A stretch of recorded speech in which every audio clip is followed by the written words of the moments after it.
జగన్ గారి హయాంలో ఫీజు బకాయిలు ఒకసారి చూసినట్టయితే అండి, ఫీజు రియంబర్స్మెంట్ 2,832 కోట్లు ఉందండి. 2,832 కోట్లు. వసతి దీవెన బకాయిలు 989 కోట్లు. 989 కోట్లు వసతి దీవెన. తర్వాత పీజీ ఫీజు రియంబర్స్మెంట్ 450 కోట్లు అండి. మొత్తం కలిపితే 4,271 కోట్లు బకాయిలు. నేను అనేది ఇక్కడ బకాయిలు రాయితీలు ఈ గురించి పక్కన పెడతండి.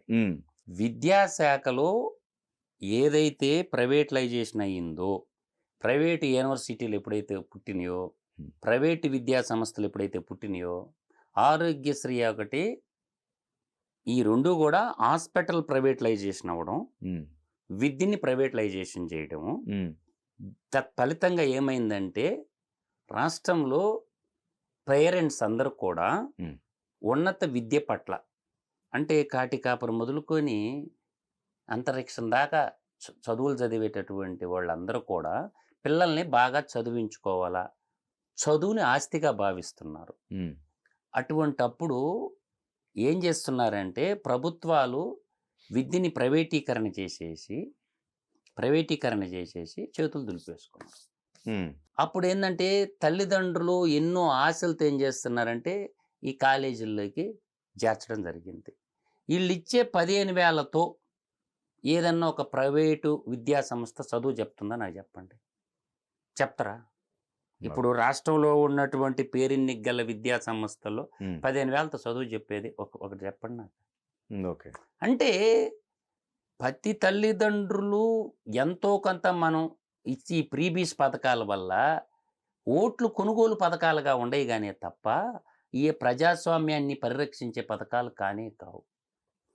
చెప్పాల్సింది ఏంటంటే ప్రభుత్వాలు కేజీ టు పీజీ వరకు మీరు ఎక్కడ ఏడైనా చదువుకోండి ఫ్రీ అనే కాన్సెప్ట్ని మీరు తీసుకురండి.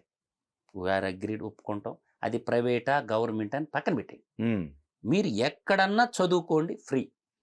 అయితే నేనంటుండే వ్యాలిడ్ పాయింట్ ఏంటంటే అంజి గారు, ఇవాళ 9,000 కోట్ల రూపాయలు ఈ బడ్జెట్లో ఒక అమ్మఒడి పథకాన్ని కేటాయించారు. ఈ 9,000 కోట్ల రూపాయలు ఏట్లో పోసినట్టే. అవునా? నేను అంటుండేది ఏంటంటే 9,000 కోట్ల రూపాయలతో ఎన్ని ఇంటిగ్రేటెడ్ స్కూళ్ళు కట్టొచ్చో ఒక్కసారి ఊహించుకోండి. అట్లా అట్లా అనుకుంటే నేననేది వ్యాలిడ్ పాయింట్ ఏంటంటే నవోదయ స్కూళ్ళు ఏ విధంగా అయితే ఉన్నాయో ఇన్ఫ్రాస్ట్రక్చరు, టీచర్స్ స్టూడెంట్స్ ఒకే కాంపౌండ్ వాళ్ళలో ఉంటా, అట్టా ఈ ఒక్క సంవత్సరానికి 9,000 కోట్లు కేటాయిస్తే ఎన్ని స్కూళ్ళు కట్టొచ్చో ఒకసారి ఊహించుకోండి. అవును, అట్లా 5 సంవత్సరాల పాటు కట్టుకుంటా పోతే ఎన్ని విశ్వవిద్యాలయాలు తయారవుతాయో ఊహించుకోండి. తల్లిదండ్రులకి 6వ తరగతి నుంచి ఇంటర్మీడియట్ దాకా మీ పిల్లోడికి సీటు కావాలా, 15,000 డబ్బులు కావాలని మీరు క్వశ్చన్ రైజ్ చేయండి. ఒకటి ఇక్కడ మధు గారు, ఇప్పుడు దీనికి అలవాటు పడ్డారు, ఈ డబ్బుకి వాళ్ళు మారతారా? మీరు ఇప్పుడు 100% మారతారు.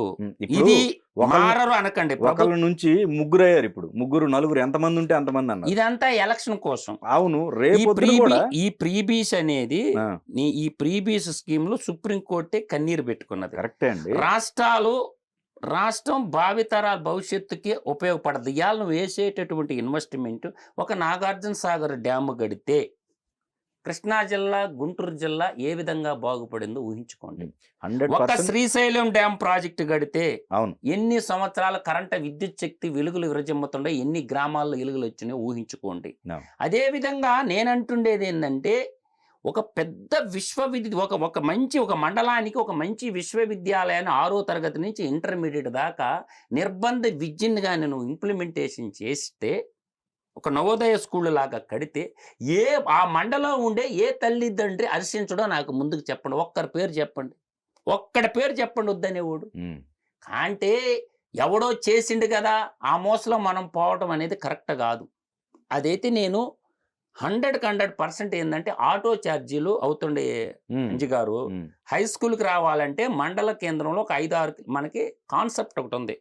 కిలోమీటర్ పరిధిలో ప్రాథమిక పాఠశాల ఉండాలా, ప్రీ ప్రైమరీ 3 కిలోమీటర్లు, అర్థమవుతుంది, 5 కిలోమీటర్లకు ఒక హై స్కూల్ ఉండాలా అన్న కాన్సెప్ట్ ఏదైతే ఉందో ఈ కాన్సెప్ట్ని నేను అంటుండేది ఏంటంటే 5 కిలోమీటర్లకు ఒకటి ఒక నిర్బంధ ఇంటర్మీడియట్ దాకా నవోదయ స్కూల్ లాంటి ఒక ఇన్ఫ్రాస్ట్రక్చర్ క్రియేట్ చేయండి.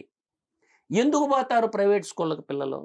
క్వాలిటీ ఆఫ్ ఎడ్యుకేషన్ నవోదయ స్కూళ్ళు ఎంట్రన్స్ రాసి పోతుంటారు పిల్లలు. అవును. అటువంటి స్కూళ్ళు కావాలని తల్లిదండ్రులు కోరుకుంటున్నారు. పిల్లలకి చదువు కావాలని తల్లిదండ్రులు కోరుకుంటున్నారు. డబ్బులు కావాలని తల్లిదండ్రులు కోరుకోవటం లేదు. ఇప్పుడు పిల్లలకి చదువు కావాలని కోరుకుంటారు రంజి గారు. డెఫినెట్ గా ఇప్పుడు మీకు ఇంకోటి ఈ పథకాల్లో భాగంగా ఉమ్, ఇప్పుడు ప్రీవియస్ కూడా చూసుకున్నట్టయితే ఇప్పుడు గుడ్లలో ఉమ్, 200 కోట్లు ఉన్నాయి బకాయిలు. ఉమ్, ఆ చిక్కీలు 60 కోట్లు అంట. ఉమ్, తర్వాత ఆయా నైట్ వాచ్మెన్ జీతాలు ఉమ్. 65 కోట్లకు సంబంధించి, ఉమ్. తర్వాత క్లీనింగ్ మెటీరియల్స్ 22 కోట్లు.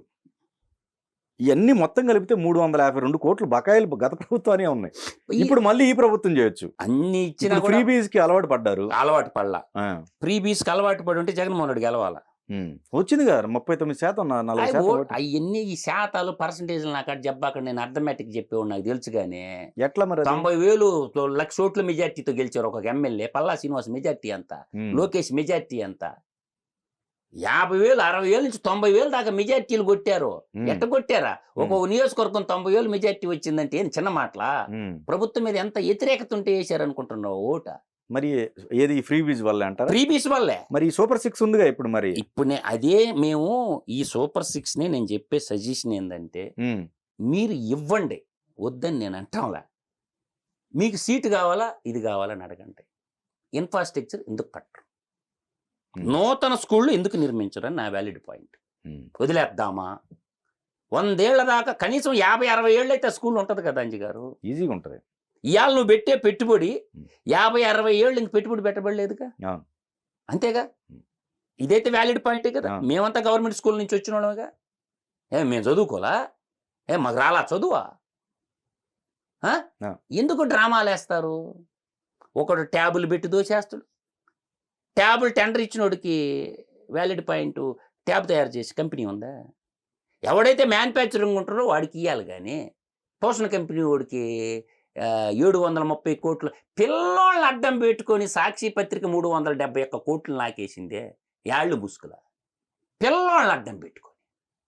అది ఒక సంస్కారమా? 371 కోట్లు 371 గ్రామాలకు రోడ్లు వచ్చాయి కదా. స్వతంత్రం నుంచి వచ్చిన కాడి నుంచి రోడ్లు లేని ఊళ్ళు ఎన్నుండి, పంటకాలంలో పూడికి దీని ఎన్నుండి, యాళ్ళకి ఎందుకు డబ్బులు తగలేయటమా? 371 కోట్లు నువ్వే అంటుండవుగా. రెవెన్యూ రికవరీ యాక్ట్ పెట్టి వెనక్కి వసూలు చేయి. ఇవాళ బొమ్మల మీద వేసి నీ 350 కోట్లు యాళ్ళకి అంటుండవు కదా. రెవెన్యూ రికవరీ యాక్ట్ పెట్టి వసూలు చేయి. అది జరిగేదండి ఆశ్చర్యసాధ్యం. ఎందుకు సాధ్యం కాదు? తెగించి కొట్లాడితే ఏదైనా సాధ్యమే. ఎందుకు సాధ్యం కాదు అంటుండా? అట్లయితే అసలు చాలా ఉంది. ఇప్పుడు ప్రజల సొమ్ము దోచేసిన డెకాయిట్ బ్యాచ్లు కాడ రెవెన్యూ రికవరీ ప్రయోగపెట్టి అన్ని శాఖల్లో ఉంది. ఇళ్లలో కొనుక్కొని జీతాలు ఇచ్చారు. ఒక్కొక్కరికి 70,000. 70 ఏళ్ళ నుంచి 3 లక్షలు దాకా ఇచ్చారు. ఇప్పుడు పని చేయలా, ఆఫీస్కి రాలేదు కాబట్టి రెవెన్యూ రికవరీ నోటీసులు ఇష్యూ చేయి ఫస్ట్. ఎందుకు చేతులు కట్టుకున్నారు మీరా? నేననే వ్యాలిడ్ పాయింట్ చెప్తా. ఇప్పుడు గవర్నమెంట్ 44,285 స్కూళ్ళు, 33,37,762 మంది స్టూడెంట్స్, 1,84,898 మంది టీచర్స్. ఎంత? 1,84,898 మంది టీచర్. ఈ పాయింట్ గుర్తుపెట్టుకోండి. ఎయిడెడ్ స్కూళ్ళు 789 స్కూళ్ళు. స్టూడెంట్స్ సంఖ్య వచ్చేసరికి 87,612 మంది స్టూడెంట్స్. దాంట్లో ఉన్న టీచర్లు వచ్చి 3,259 మంది teachers. I right? Next private స్కూళ్ళ సంఖ్య వస్తుండ. గవర్నమెంట్ స్కూళ్ళేమో 44,285, ప్రైవేట్ స్కూళ్ళు వచ్చేళ్ళకి 13,461 స్కూళ్ళల్లో 33,90,551 మంది స్టూడెంట్స్ ఉన్నారు. ప్రభుత్వ స్కూళ్ళు ఎన్ని? 44,285. స్టూడెంట్ల సంఖ్య ఎంత? 33,37,762 మంది. ప్రైవేట్ స్కూళ్ళ సంఖ్య ఎన్ని? 13,461. స్టూడెంట్ల సంఖ్య ఎంత? 33,90,551 స్టూడెంట్స్. టీచర్ల సంఖ్య చూద్దాం. 1,24,955 మంది టీచర్స్ ఉన్నారు.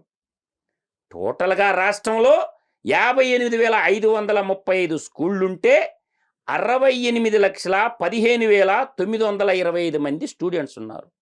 వెరసి టీచర్సు 3,13,112 మంది టీచర్స్ ఉన్నారు. అవును. సింగిల్ టీచర్స్ వచ్చేసరికి ఒక్క టీచర్ ఉండే పాఠశాలలో 12,512 ఉన్నాయి. ఇదేందండి సింగిల్ స్టూడెంట్ ఉండేటటువంటి సింగిల్ డిజిట్ ఎన్రోల్మెంట్ ఉండేటటువంటి స్కూళ్ళు, సింగిల్ డిజిట్ అంటే 9 లోపు విద్యార్థుల సంఖ్య ఉండే స్కూళ్ళు 5,312 మంది ఉన్నారు. 12 స్కూళ్ళు ఉన్నాయి. 5,000 సింగిల్ స్కూళ్ళు, 5,312 మంది. సింగిల్ డిజిట్ అంటే 9 లోపు విద్యార్థుల సంఖ్య. అంటే ఓవరాల్ గా 20 లోపు ఎన్రోల్మెంట్ ఉండే స్కూళ్ళు 14,052 మంది ఉన్నారు. నేను అనేది ఒక పాయింట్. 1,84,898 మంది టీచర్లు ఎవరైతే ఉన్నారో వాళ్ళ వేతనాలు ఎంత? Direct question. ప్రభుత్వం ఎందుకు చెప్పడం లేదు? 1,84,898 మంది టీచర్ల మంత్లీ వేతనాలు ఎంత? ఇది చెప్పాలి. టీఏ-డిఏలు ఇవన్నీ వదిలేండి, వేతనాలు ఎంత? 1,24,955 మంది ప్రైవేట్ టీచర్ల వేతనాలు ఎంత? ఈ రెండు రైట్ హ్యాండ్ లెఫ్ట్ హ్యాండ్ కదా. ఒకటేమో గవర్నమెంట్, ఇంకోటేమో ప్రైవేట్. ప్రైవేట్ ఎట్లా అడుగుతారు మీరు? గవర్నమెంట్ అడగొచ్చు కానీ. వేతనాల సవరణ చట్టం ప్రకారం జీతాలు ఇస్తారా ప్రైవేట్ స్కూళ్ళలో? అంటే ఒక్కొక్క విద్యార్థి కాడ 3 లక్షలు వసూలు చేస్తున్న స్కూళ్ళు ఉన్నాయి కదా, ఎందుకు అడగకూడదా? అది పేరెంట్స్ ఇష్టం. పేరెంట్స్ ఇష్టం కదా. చట్టం ఎవరికైనా ఒకటే. చట్టం ఎవరికైనా ఒకటే. వాళ్ళకి టీచర్లకి, గవర్నమెంట్ టీచర్లకి జీతాలు ఎంత వస్తుండయో ప్రైవేట్ స్కూల్లో టీచర్లకి ఆ విధంగా జీతాలు వస్తుండయా? డిఏఓకి తెలీదా ఎంత జీతాలు ఇచ్చేదా? గవర్నమెంట్ స్కూల్లో జీతాలు 70,000 నుంచి 1,20,000 దాకా ఉంటాయి. 6,000కి, 7,000కి, 15,000కి పనిచేస్తుంటారు ప్రైవేట్ టీచర్లు. ప్రైవేట్ స్కూళ్ళల్లో విద్యార్థుల సంఖ్య గవర్నమెంట్ ఇచ్చిన అథెంటికేషన్ రిపోర్టే ఉంది కదా మనకి. దాంట్లో ఈ 13,461 స్కూళ్ళల్లో వేతనాలు కొంచెం చెప్పండి. నెల వేతనాలు రిజిస్టర్ ఇవ్వాలండి, ఎంఈఓకి ఇవ్వాల, ముద్ర కొద్ది సంతకం పెట్టాలి. మీరు వెళ్ళేవాళ్ళే. కానీ గవర్నమెంట్ రిసిప్ట్లోనేమో తక్కువ చూపిస్తారు అమౌంట్, వాళ్ళు తీసుకునేదేమో ఎక్కువ. ఒక పిల్లవాడికి ఇంతే తీసుకోవాలని నామ్స్ ఉంటాయి. 35,000 మించి తీసుకోవడానికి లేదని నామ్స్ ఉంటాయి. కానీ తల్లిదండ్రులు ఎవిడెన్స్ కదా, ఎంత కట్టిన చెప్పరా? ఒక స్పెషల్ టాస్క్ ఫోర్స్ ఏమనండి లోకేష్ గారిని. ఏ స్కూల్లో చదివే విద్యార్థులు అందరు ఇళ్ళకి పంపించి, బాబు నువ్వు ఈ ప్రైవేట్ స్కూల్కి మీ పిల్లోడు చదువుతున్నాడు, నువ్వు కట్టిన ఫీజు ఎంత? ఒకసారి టాస్క్ ఫోర్స్ స్పెషల్ ఎంక్వైరీ పెట్టేసి ఇళ్ళకి పోయి డైరెక్ట్గా రికార్డు రాసుకోండి. కళ్ళు బయర్లు గమ్మే స్టాటిస్టిక్స్ వస్తాయి. ఎందుకు ఇప్పుడు డైరెక్ట్ గా రిసిప్ట్లే ఇస్తున్నారు కదండి వాళ్ళు? ఇవ్వటం లేదు. ఫీజు రిసిప్ట్ అని చెప్పేసి ఎవరు అయ్యా అది వస్తే ఇన్కమ్ ట్యాక్స్లు ఇరుక్కుంటారు. అవన్నీ దొంగ రిసిప్ట్లు. దొంగ రిసిప్ట్ లేదు, డైరెక్ట్ గా ప్రైవేట్ ఆర్గనైజేషన్స్ డైరెక్ట్. అవునండి, దొంగ రిసిప్ట్స్. అవునా? ఓకే, చూసుకో నువ్వు. వాళ్ళకి అంత వసూలు చేసే రైట్ లేదు వాళ్ళకి ఫీజు. దొంగ రిసిప్ట్స్. ఇప్పుడు ఏది 5 లక్షలు 10 లక్షలు కట్టే వాళ్ళు అన్ని దొంగ రిసిప్ట్స్. అవన్నీ ఒరిజినల్ రిసిప్ట్స్ ఎవరు కాడ ఉండవు. ఇప్పుడు వాళ్ళు క్లెయిమ్ చేయొచ్చా? ఇప్పుడు ఖచ్చితంగా క్లెయిమ్ చేసుకోవచ్చు. ఎవరు చెబుతారు సమాధానం దానికి? ఎందుకు చెప్పు, మొత్తం డిఈఓని ఇరికిచ్చేయచ్చు. డిఈఓని ప్రథమ ముద్దాయిగా పెట్టచ్చు. డిస్ట్రిక్ట్ ఎడ్యుకేషన్ ఆఫీసర్ డిఈఓ ఉంటాడు కదా. ఇది ప్రైవేట్ కదా, ప్రైవేట్ ఆర్గనైజేషన్స్ కదా. అవును, ప్రైవేట్ అయితే నామ్స్ అందరికి ఒకటే. గవర్నమెంట్ కి ప్రైవేట్ కి వేరుగా ఉండవు. స్ట్రక్చర్ ఒకటే, నామ్స్ ఒకటే. ఒక్క ప్రైవేట్ స్కూల్ కూడా గవర్నమెంట్ నామ్స్ ప్రకారం నడవదు. ఒక్కటి నడవదు. వాళ్ళ గ్రౌండ్ ఎంత ఉండాలని ఉంటది. ఒక్క స్కూల్ నడవదు అంజి గారు. సమస్య లేదు. నీ ఇష్టం వచ్చిన స్కూల్కి పో, ఒక్కడు చూపించు. ఒక్క జూనియర్ కాలేజ్ చూపించు, గవర్నమెంట్ నామ్స్ ప్రకారం నడిచే జూనియర్ కాలేజ్. ఏళ్ల మీద లెక్కెట్టచ్చు, 1, 2, 3, 4 గట్ట. అంటే 90% స్కూళ్ళు గవర్నమెంట్ నామ్స్ ప్రకారం నడవు. గవర్నమెంట్ గైడ్ లైన్స్ మొత్తం వైలేషన్ చేసాం. No doubt at all. నీ ఇష్టం వచ్చిన స్కూల్కి పో, నీ ఇష్టం వచ్చిన స్కూల్కి పో. ఇప్పుడు మీరు ఇచ్చిన దాని ప్రకారం, ఇప్పుడు దీంట్లో ఉన్న దాని ప్రకారం చూసినట్టయితే, ఇప్పుడు రెండో క్లాస్ దగ్గర మీరు మాట్లాడుతుంది రెండో లైన్. రెండో line aided school. Aided school కాదు, ప్రైవేట్ స్కూల్. 3వ లైన్ 13,461 స్కూళ్ళు. 13,461 స్కూల్లో 33,90,551 స్టూడెంట్స్ ఉన్నారు. ఓవరాల్ కలిపి స్టూడెంట్ లెక్క ఎంత? 68,15,925 మంది 10th క్లాస్ దాకా. 10,223 కోట్లు కావాలి అమ్మఒడికి. నుంచి తెద్దామా? తగ్గిపోతుంది. నుంచి తెద్దాం చెప్పు. ఉమ్. అంటే 3 లక్షలు డబ్బు కట్టేవాడికి కూడా మనం ఫీజు రింబర్స్మెంట్ ఇవ్వాలా? ఇప్పుడు లాస్ట్ టర్మ్ కన్నా ఇది రెండింతలు ఎక్కువే కదండి. అప్పుడు అబ్బో, 4,000, ప్రతి విద్యార్థికి అన్నారు కదా. ఇప్పుడు అప్పుడు 4,000 ఏంది ఇయర్లీ అమ్మఒడిది. 4,000 4,000 5,000 సంథింగ్. ఎంతన్నా కానీ ఇప్పుడు 6,300 కోట్లు కాదు 4,000. బడ్జెట్లు, 6,300 6,000 కోట్లు 23-24 బడ్జెట్లు పెట్టింది. ఓకే. పెట్టినంత ఈరు బడ్జెట్లు చూపిస్తారంటే అంత రాదు. అదేలే. అది ఇచ్చింది ఎంతో ఓడికి తెలుసు. Okay okay. నేను అనేది ఏంటంటే 10,223 కోట్లు వస్తుంది. ఇంటూ 15,000 వేసుకో. ఈ సంఖ్య ఇంటూ 15,000 వేసుకుంటే ఆ ఫిగర్ వస్తుంది. యా నుంచి తెచ్చేద్దాం అంటే ఫ్రీగా ఎదజల్లదమా? ప్రజల డబ్బు, పన్నుల రూపంలో కట్టిన డబ్బు. స్కూళ్ళు కట్టడం మంచిదంటారా, ఎదజల్లటం మంచిదంటారా, కాదండి విసరటం మంచిదంటారా? మరి వ్యతిరేకత వస్తుంది కదా. వ్యతిరేకత ఏం రాదు. ఎందుకు రాదు? రాదు. ఇప్పుడు మీరు రాదు. రాదు. ప్రతిపక్షం ఊరుకుంటుందా? ఊరుకోకపోతే భజన చేసుకోమని, చెక్క భజన. చెక్కలు 2 ఇంటి రాబాయి కొట్టుకుంటారు. ఎవరు చెప్పారు మీకు వ్యతిరేకత వస్తుందని? మంచి చదువు కావాలని తల్లిదండ్రులు కోరుకుంటారు అంతే తప్ప ఇసరమని చెప్పాల. డబ్బు పబ్లిక్ మనీ. ఒక టీచర్, ఒక లెక్చరర్, ఒక ప్రొఫెసర్, ఒక ఆడిటర్, ఒక డాక్టర్ వాళ్ళ పిల్లలు ఈ 15,000 కోసం ఎదురు చూస్తారు. రంజి గారు నాకు చెప్పండి. ఒక టీచర్, ఒక ప్రొఫెసర్, ఒక డాక్టర్, ఒక లాయర్, వీళ్ళందరూ ఈ 15,000 కోసం ఎదురు చూస్తారా? క్వాలిటీ ఆఫ్ ఎడ్యుకేషన్ కోసం చూస్తారు. క్వాలిటీ క్వాంటిటీ ఎడ్యుకేషన్ చూస్తున్నారు అంతే తప్ప నువ్వు ఇస్తే ముష్టి 15,000 కోసం వాళ్ళు ఎదురు చూడటం లేదు. చాలా పొరపాటు అది, చాలా పొరపాటు. పిల్లలకి ట్రాన్స్పోర్టేషన్ ఫెసిలిటీస్కి ఇబ్బంది పడతారు కాబట్టి ఇంటిగ్రేటెడ్ హాస్టల్స్ పెట్టి పిల్లల్ని చదివించండి.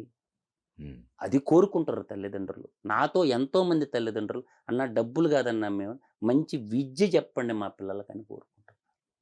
అది తల్లిదండ్రులు కోరుకుంటారు. 6వ తరగతి నుంచి ఇంటర్మీడియట్ దాకా అంటే 10+2 దాకా ఉచిత నిర్బంధ విద్య పెట్టండి. నవోదయ స్కూళ్ళు లాగా స్కూళ్ళు కట్టండి.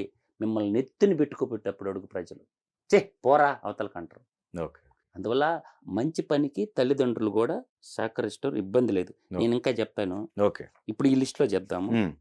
ఒకటి మీరు ఇందాక మనం మాట్లాడిన దాంట్లో ఐటీఐల గురించి ఒకటి చూడాలి. స్కిల్ డెవలప్మెంట్ అంటున్నారు కదా మనకి. దీంట్లో నేనేమంటానంటే ఇక్కడ ఈ ఒక లిస్ట్ చెప్తాను మీకు. మనకి ఇక్కడ బాగా తీసుకోండి. ITI and polytechnics. ఇక్కడ పాలిటెక్నిక్స్ వచ్చేసరికి ఐటీఐలు వచ్చి 517 ఉంటాయి. ఎన్ని? 517 ఉంటాయి. దాంట్లో 83 గవర్నమెంట్. ఎన్ని? కేవలం 83 గవర్నమెంట్. 434 ప్రైవేట్ ఐటీఐలు. పోదామా ఎంక్వైరీగా? ఉన్నాయా? లెక్చరర్స్ ఉన్నారా? ల్యాబ్లు ఉన్నాయా? స్టూడెంట్స్ ఉన్నారా? ఎందుకు ఇస్తారు డబ్బులు? ఎంక్వైరీ రిపోర్ట్ ఉందా? రిపోర్ట్ మీ కాడ? ఈ 434 ప్రైవేట్ ఐటీఐల దగ్గరికి వెళ్దాం. లెక్చరర్స్ లేరు, బిల్డింగ్లు లేవు, ల్యాబులు లేవు, స్టూడెంట్స్ లేరు. ఏడో వ్యవసాయం చేసుకుంటుంటారు, రిజిస్టర్లో ఉంటాయి పేర్లు. వాళ్ళకు కూడా డబ్బులు ఇవ్వాలి గవర్నమెంట్. అన్ని దొంగ సర్టిఫికేట్లు. పోనీ వాటిల్లో టోటల్ సీట్స్ 70,756. గవర్నమెంట్ టోటిల్లో ఆక్యుపేషన్ 80%, 20% మిగిలిపోతుంది గవర్నమెంట్ టోటిల్లోని. తర్వాత పాస్ పర్సంటేజ్ తీసుకుంటే గవర్నమెంట్లో 91.4%, తర్వాత ప్రైవేట్ టోటిల్లో 85.6%, ఓవరాల్గా ప్లేస్మెంట్ 92% గవర్నమెంట్. అంటే గవర్నమెంట్లో ఉండే వాళ్ళకి అందరికి ప్లేస్మెంట్ కూడా ఇచ్చేశారంట. అదే ఈ నిజాలా అబద్ధాలా? నిజమేనా ఇదంతా? ఎవరు చెప్తారు? ఉండయా? నీ ఇష్టం వచ్చిన ప్రైవేటు పోదంపా. ఎందుకంటే పని చేయాలి ఎమ్మెల్యేలు, స్థానిక ఎమ్మెల్యేలు. స్కిల్ డెవలప్మెంట్ అని ఈరోజు కొత్త పదాన్ని మనం సృష్టించుకుంటున్నాం. ఎప్పుడో ఉంది స్కిల్ డెవలప్మెంట్. ఐటీఐలు పెట్టిందే అందుకు, పాలిటెక్నిక్ కాలేజీలు పెట్టిందే అందుకు.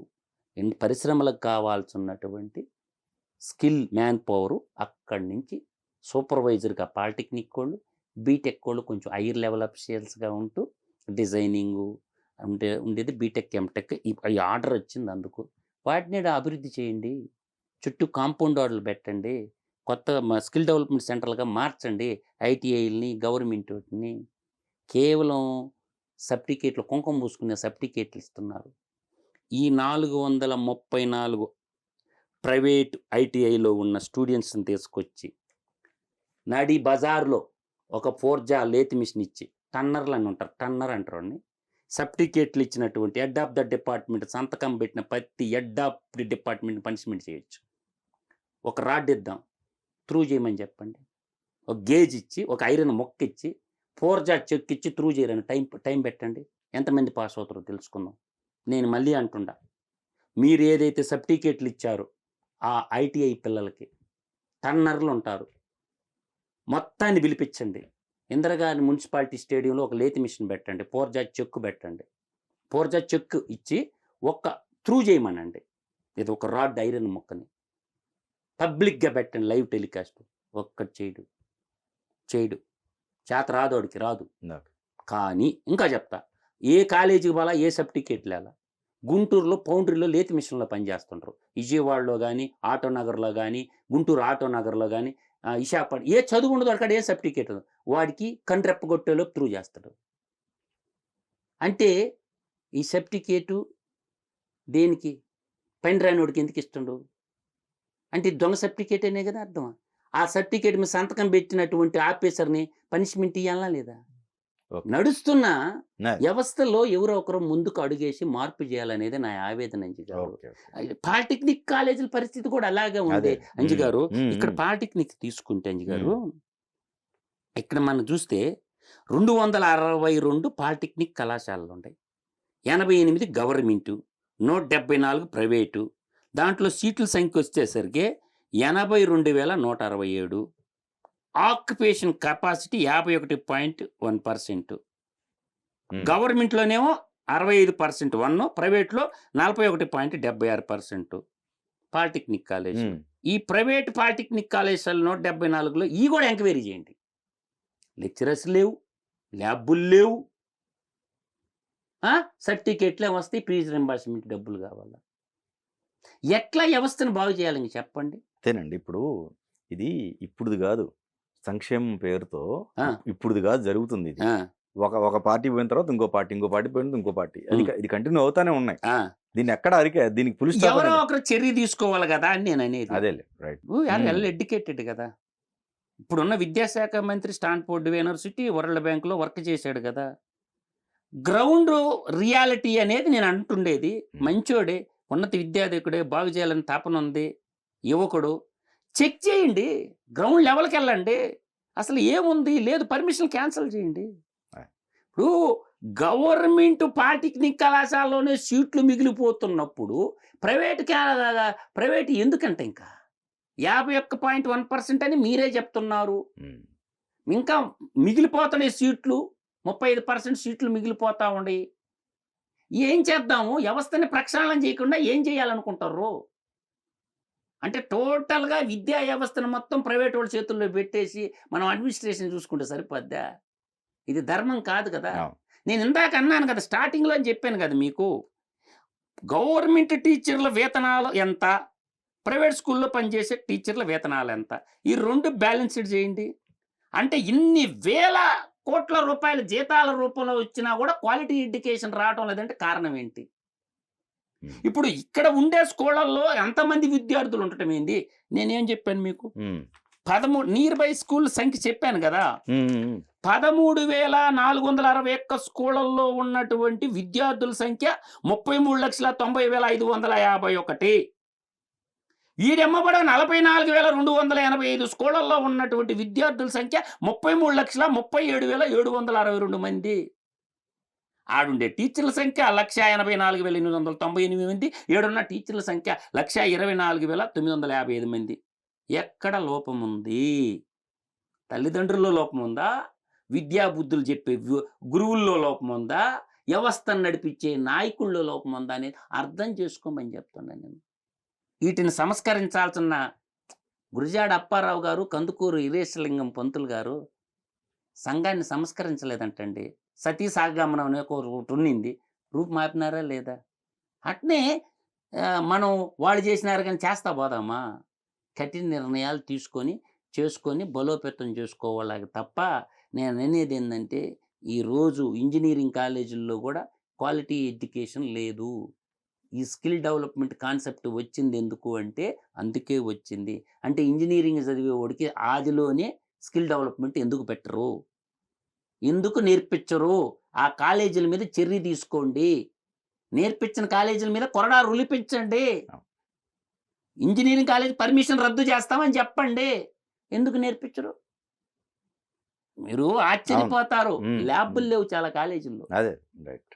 అందువల్ల ఏంటంటే మీరు చర్య తీసుకుంటామని చెప్పండి. 4 కాలేజీలు మీరు చర్య తీసుకోండి. మిగతా కూడా సెట్రక్ట్ కూడా క్వాలిటీ టీచింగ్ స్టాఫ్ లేరండి.